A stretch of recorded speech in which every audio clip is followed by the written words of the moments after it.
High চতুর্থ শ্রেণীর প্রিয় শিক্ষার্থীরা, আসসালামু আলাইকুম। আশা করি ভালো আছো। আমরা চলে আসলাম পরবর্তী পর্বে। এই পর্বে আলোচনা করব বলেছিলাম আমরা 3 ও 4 নম্বর অঙ্ক নিয়ে।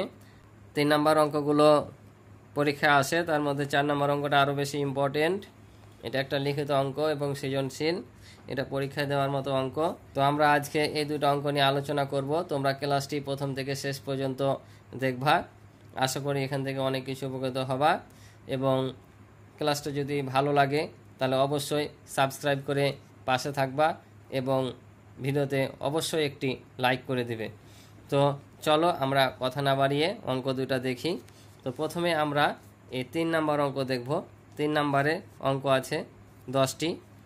এই 1 থেকে 10 পর্যন্ত অঙ্কগুলো আমরা আগে করি, তারপর আমরা 4 নম্বরে যাব। তো চলো অঙ্কগুলো করি। আমরা প্রথমে 3-এর 1 নম্বরে এটা কি করব, যোগ করব। তো আমরা পূর্বের ক্লাসে ছিল যোগ বিয়োগ করো, পাশাপাশি ছিল, এটা ওপর নিচ বলেছে, ঠিক আছে। তাহলে পাশাপাশির চাইতে নিচে যোগ বিয়োগটা করা সহজ। তো এখানে দেখো 2 আর 6 কত হবে, 8 হবে। তাহলে এখানে 8 বসে যাবে। তাহলে হাতে কিছু নাই, এ দশমিক নিচে দশমিক, আর 1 আর 3 হচ্ছে 4। এটা হচ্ছে উত্তর, ঠিক আছে। আবার দেখো এখানে আছে 8, এখানে আছে 5। তাহলে 8 আর 5 যদি যোগ করি কত হয়, 8 5 হয় 13। তাহলে 13 3 বসবে, এখানে হাতে থাকবে 1। এই দশমিকের নিচে দশমিক বসে যাবে। এখানে 2 আর 1 3, আর হাতে কত ছিল, 1 ছিল। ওই 3-এর সাথে 1 যোগ করলে হবে 4, বুঝছো। আবার দেখো এটা 7 কিন্তু, হ্যাঁ, এটা একটু 8 দিয়ে দিয়েছিলাম ভুল করে, এটা 7। তাহলে 7 আর 9 যোগ করলে কত হয়, 16 হয়। 7 আর 9 16, তাহলে 16 হয় 6, হাতে থাকে 1। 4 আর 3 হচ্ছে 7, আর হাতে কত ছিল, 1 ছিল, দিয়ে হবে 8। এই দশমিকের নিচে দশমিকটা বসে যাবে। আবার দেখো এখানে দেওয়া আছে 3, তারপরে কোনো সংখ্যা নাই। এখানে দেওয়া আছে 6.8। তো এখানে দেখো কিছু নাই, তার মানে কি এখানে দশমিকটা কোথায় বসবে, এখানে একটা আমরা দশমিক বসিয়ে নেব, কারণ এটা হচ্ছে পূর্ণ সংখ্যা। পূর্ণ সংখ্যার সবসময় ডান পাশে দশমিক বসে। তাহলে দশমিক বসে নিলাম। দশমিকের পরে আমরা শূন্য নিতে পারি ইচ্ছা করলে। তো আমাদের এখানে কয়টা শূন্য দরকার, দশমিকের পরে আমরা হাজার হাজার শূন্য নিতে পারি, ঠিক আছে, প্রয়োজন অনুযায়ী। তো আমাদের এখানে কয়টা প্রয়োজন, একটা ঘর আছে, যেহেতু এখানে দশমিকের পরে যেহেতু একটা সংখ্যা আছে, তাই আমরা এখানে দশমিকের পরে একটা সংখ্যা নিলাম। তাহলে তোমাদের এখন বুঝতে সুবিধা হবে, কারণ এখানে কি সংখ্যা আছে বুঝতে পারছিল না। তাহলে দেখো 0-র সাথে 8 যোগ করলে কত হবে, 8ই হবে। দশমিকের নিচে দশমিক বসবে, আর 3 আর 6 যোগ করলে হবে 9, ঠিক আছে। এবার এখানে আসি। তাহলে এখানে দেখো 1, আর এখানে আছে 9। তাহলে 1 আর 9 যোগ করলে কত হবে, 10। 10 0 হাতে থাকে 1। তাহলে 4 আর 3 7, আর হাতে রাখে কত, 8। দশমিকের নিচে দশমিক, ঠিক আছে। তো এখানে দেখো এটা বিয়োগ, কিন্তু এখানে 5টা অঙ্ক যোগ আছে, 5টা অঙ্ক বিয়োগ। তাহলে আমরা যোগ এটি শিখলাম, এখন এটা বিয়োগ শিখব। তো বিয়োগ দেখো, নর্মালি এটা 4 আছে, এটা 3 আছে। তাহলে 4 থেকে 3 বাদ দিলে কত হয়, 1 হয়। 1 বসে যাবে, দশমিকের নিচে দশমিক বসে যাবে। আবার 3 থেকে 1 বাদ দিলে হয় 2। তাহলে কত পেলাম, 2.1। এবার দেখো এখানেও কোনো সংখ্যা নাই। তাহলে এটা কি করব, তাহলে আবার বলেছি যদি কোনো পূর্ণ সংখ্যা থাকে দশমিকের অঙ্কের ক্ষেত্রে আমরা এখানে দশমিক নিয়ে এখানে জয়টা সংখ্যা থাকবে তো এটা শূন্য নিয়ে নেবো সমান সমান করার জন্য, ঠিক আছে। তাহলে দেখো এটা আর এটা একই রকম হলো। এখানে কোনো সংখ্যা যদি না থাকতো তাহলে তোমরা হয়তো এখানে 8 বসিয়ে দিতে, যে কিছু না 8 বসিয়ে, কিন্তু না, 8 বসবে না, এখানে সবসময় শূন্য ধরতে হবে। তো দশমিক নিলে শূন্য নিলে তোমাদের বুঝতে সুবিধা হবে। তাহলে এখন দেখো 0 থেকে 8 বাদ দেওয়া যায়, বাদ দেওয়া যায় না। তাহলে আমরা কার কাছ থেকে ধার নিব, এখান থেকে আমি 1 নিলাম, তাহলে এখানে 10 হলো। তাহলে 10 থেকে 8 বাদ দিলে কত হয়, 2। তাহলে এখান থেকে আমি 1 নিয়ে এনেছি, এখান থেকে নিলে কিন্তু ফেরত দিতে হবে না, এখান থেকে নিলে ফেরত দিতে হয়। তাহলে এখান থেকে 1 নিয়ে নিয়েছি, তাহলে আছে কত, 4। তাহলে 4 থেকে 2 বাদ দিলে কত হয়, 2। আর দশমিক না দশমিক। তাহলে এবার এই অঙ্কটা দেখো, 6 থেকে 6 বাদ দিলে কত হয়, 0 হয়। আর দশমিক দশমিক, আর 7 থেকে 1 বাদ দিলে কত হয়, 6 হয়, ঠিক আছে।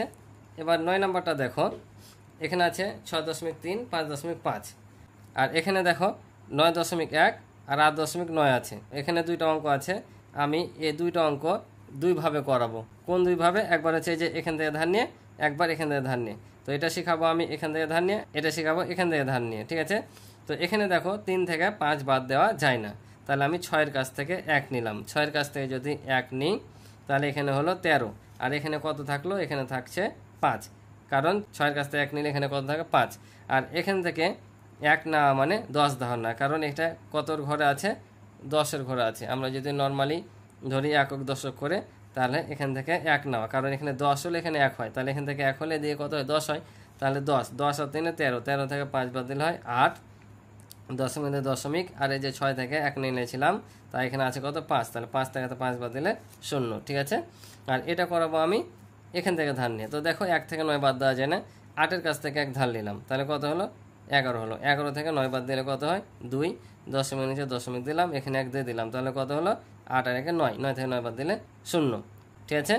তো যে কোনোভাবে করতে পারো, এখান থেকে ধার নিয়ে করতে পারো, এখান থেকে ধার নিয়েও করতে পারো, তবে এখান থেকে ধার নিয়ে সুবিধা বেশি। তো তোমরা যেখান থেকে খুশি করতে পারো, এখান থেকে ধার নিয়ে করতে পারো, এখান থেকেও করতে পারো, তবে অঙ্ক ভুল নয়, অঙ্ক সঠিক, ঠিক আছে। তোমাকে পরীক্ষায় দেখবে না যে তুমি কোন পদ্ধতি করছো, এই পদ্ধতি করছো না এই পদ্ধতি করছো, যোগ বিয়োগ ঠিক থাকলেই ঠিক, কাজে যেটা সুবিধা হবে সেটা করবা, এটা সুবিধা লাগলে এটা করবা, এটা সুবিধা লাগলে এটা করবা, ঠিক আছে। তো ঠিক আছে, আমরা পরবর্তী অঙ্কে চলে যাই। পরবর্তী অঙ্ক আছে দেখো 4 নাম্বার, যে গৌতমের বাড়ি বিদ্যালয় থেকে 8.2 কিলোমিটার পশ্চিমে অবস্থিত, সীমার বাড়ি বিদ্যালয় থেকে 9 কিলোমিটার পূর্বে অবস্থিত। এই যে দেখো গৌতমের বাড়ি দেওয়া আছে, বিদ্যালয়, সীমার বাড়ি। গৌতমের বাড়ি বিদ্যালয় থেকে আছে 8.2 কিলোমিটার, আর সীমার বাড়ি আছে 9 কিলোমিটার দূরে অবস্থিত। এর মধ্যে গৌতমের বাড়ি থেকে সীমার বাড়ির দূরত্ব কত কিলোমিটার, বিদ্যালয় থেকে সীমার বাড়ির দূরত্ব গৌতমের বাড়ির দূরত্ব অপেক্ষা কত কিলোমিটার বেশি।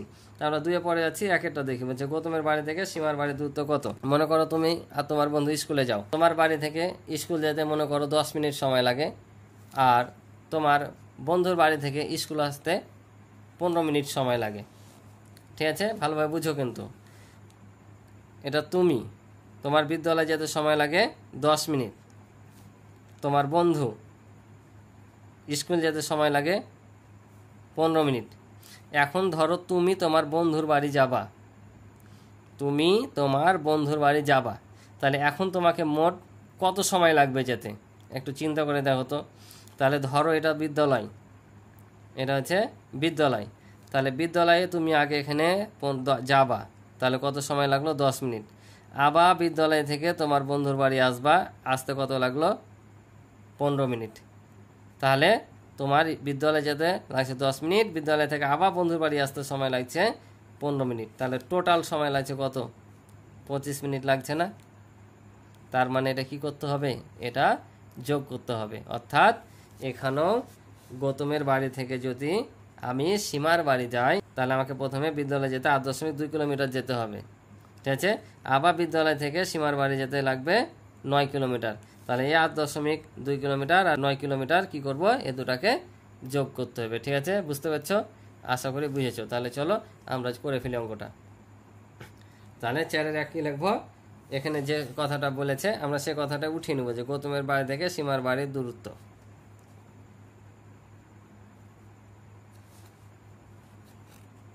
গৌতমের বাড়ি থেকে সীমার বাড়ির দূরত্ব, তাহলে এ দুটা কি করব, যোগ করে নেব।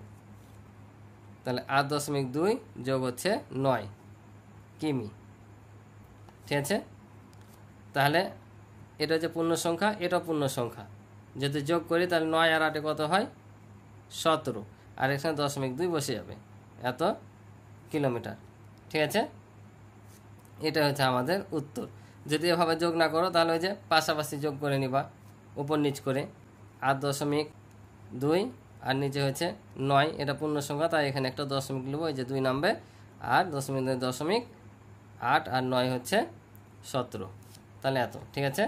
তাহলে এটা হচ্ছে আমাদের 1 নম্বরের উত্তর, খুব সহজ না। তো এবার 2 নম্বর দেখো, বলছে বিদ্যালয় থেকে সীমার বাড়ির দূরত্ব গৌতমের বাড়ির দূরত্ব অপেক্ষা কত কিলোমিটার বেশি। তাহলে আমরা এই কথাটাই আবার পুরোটাই কি করব, এখানে উঠিয়ে নিব, যে বিদ্যালয় থেকে, এটা আমরা উঠে নিলাম, ঠিক আছে। কিন্তু এখন বলো তো অঙ্কটা আসলে কি করতে হবে, এটা নিলে উঠালাম, কিন্তু অঙ্কটা কি করতে বলেছে, বিদ্যালয় থেকে সীমার বাড়ির দূরত্ব গৌতমের বাড়ির দূরত্ব অপেক্ষা কত কিলোমিটার বেশি বলেছে। তাহলে কি করতে হবে এটা বলো তো? এটা করতে হবে বিয়োগ। কেন বিয়োগ? যখন কম বেশি তুলনা পার্থক্য বলে, এগুলো তো বলে, তখন কি করতে হয়? বিয়োগ করতে হয়। ঠিক আছে, কি বললাম? কম বেশি পার্থক্য তুলনা এগুলো যদি বলে তাহলে বিয়োগ করতে হবে। এখানেও বলেছে বিদ্যালয় থেকে সীমার বাড়ির দূরত্ব গৌতমের বাড়ির দূরত্ব অপেক্ষা কত কিলোমিটার বেশি বলেছে, কম বেশি বলেছে। তাহলে আমরা কি করব? আমরা এই বড়টা থেকে ছোটটা বাদ দেবো, অর্থাৎ সীমার বাড়ি থেকে দূরত্ব থেকে গৌতমের বাড়ির দূরত্ব কি করব? বিয়োগ করব। বুঝতে পারছো? যেহেতু এখানে বেশি বলেছে বিয়োগ হবে, যদি কমও বলতো তারপরও বিয়োগ হতো। ঠিক আছে, কম বেশি বললেই বিয়োগ। তাহলে আমরা এটা বিয়োগ করে দিই। তাহলে আমরা সীমার বাড়ির দূরত্ব থেকে গৌতমের বাড়ি দূরত্বটা বিয়োগ করে দেবো, এত কিলোমিটার। ঠিক আছে, এখন ভাবা এত বড় সংখ্যা লিখলাম, মনে থাকবে না। এখানে মনে রাখার কিছু নয়, কারণ আমি এখানে যেটা আছে সম্পূর্ণ বাক্যটাই উঠে দিয়েছি, যে গৌতম বিদ্যালয় থেকে সীমার বাড়ির দূরত্ব গৌতমের বাড়ির দূরত্ব অপেক্ষা শুধু কতটা দিনই বেশি লিখে এই যে এটা লিখে দিয়েছি। ঠিক আছে, তো এখন দেখো এটা বিয়োগ করব। তোমরা যদি পাশাপাশি বিয়োগ করতে পারো পারবা, নাহলে কি করবা? ওপর নিচ বিয়োগ করে নিবা। ঠিক আছে, ওপর নিচ বিয়োগ করে দেখাই। তাহলে এখানে 9, এটা পূর্ণ সংখ্যা, তাই এখানে কি করব? এখানে দশমিক দিয়ে একটা শূন্য নিব আর 8.2 বিয়োগ করব। ঠিক আছে, তাহলে এখান থেকে 1 ধার নিলাম, তাহলে 10 থেকে 2 বাদ দিলে 8, এখানে পরিশোধ করলাম, তার 9 হলো, 9 থেকে 9 বাদ দিলে 0, আর দশমিক নিচে দশমিক। ঠিক আছে, তাহলে এখানে পেলাম 0.8, অর্থাৎ বিদ্যালয় থেকে সীমার বাড়ির দূরত্ব গৌতমের বাড়ির দূরত্ব অপেক্ষা কত কিলোমিটার বেশি? 0.8 কিলোমিটার বেশি। ঠিক আছে, তাহলে এত কিলোমিটার। আশা করি তোমরা অঙ্কটা বুঝেছ। তো এই ছিল আমাদের এই পর্বের 3 ও 4 নম্বর অঙ্কের সমাধান। তো আমার ক্লাস যদি ভালো লেগে থাকে অবশ্যই চ্যানেলটি সাবস্ক্রাইব করে আমার পাশে থাকবে এবং ভিডিওটিতে অবশ্যই একটা লাইক করে দিবে।